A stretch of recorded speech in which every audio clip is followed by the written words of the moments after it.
Je suis expert en climat et ressources en eau. C'est une table ronde qui a rassemblé un panel d'experts. Nous avons traité la problématique du dessalement de l'eau de mer en liaison avec la rareté de l'eau. C'est une thématique d'importance capitale. Aujourd'hui, le dessalement se présente comme une solution pour augmenter l'offre des eaux.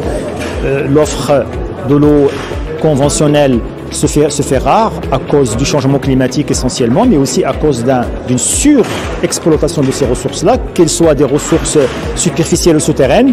Et donc on est obligé aujourd'hui, compte tenu de ce contexte, qui a été rappelé d'ailleurs dans la table ronde, de nous retourner vers les eaux non conventionnelles, essentiellement les eaux de traitement de l'eau marine. Bien sûr, le traitement de l'eau marine n'est pas sans conséquences. Ça renferme beaucoup d'enjeux, des enjeux écologiques d'abord, parce qu'il va falloir traiter la saumure.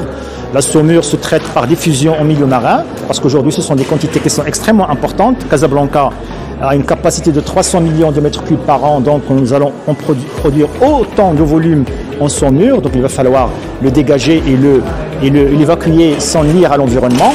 Nous avons aussi des enjeux en termes d'émissions de gaz à effet de serre, et nous savons très bien qu'aujourd'hui, il est important aussi qu'on puisse coupler les stations de dessalement avec des systèmes de production d'énergie renouvelable.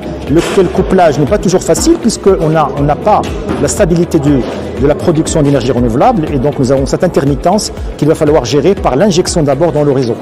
Et nous avons aussi parlé bien sûr de l'investissement.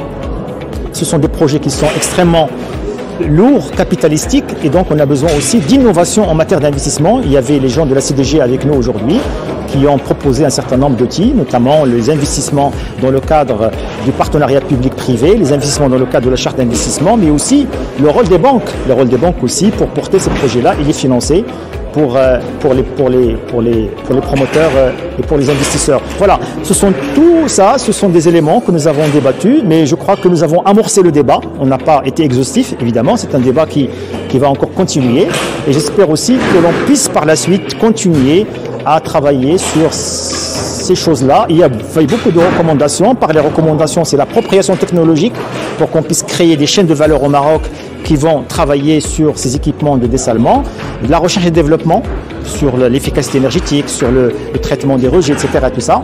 Et surtout aussi l'innovation institutionnelle pour qu'on puisse renforcer les capacités des élus, notamment des régions, pour pouvoir porter ces projets qui sont extrêmement importants. Voilà. Et un dernier mot aussi peut-être pour les jeunes.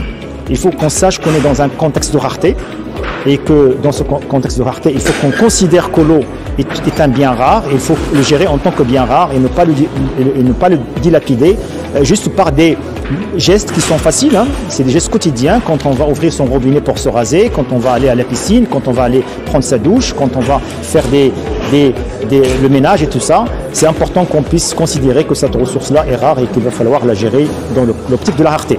Merci à vous.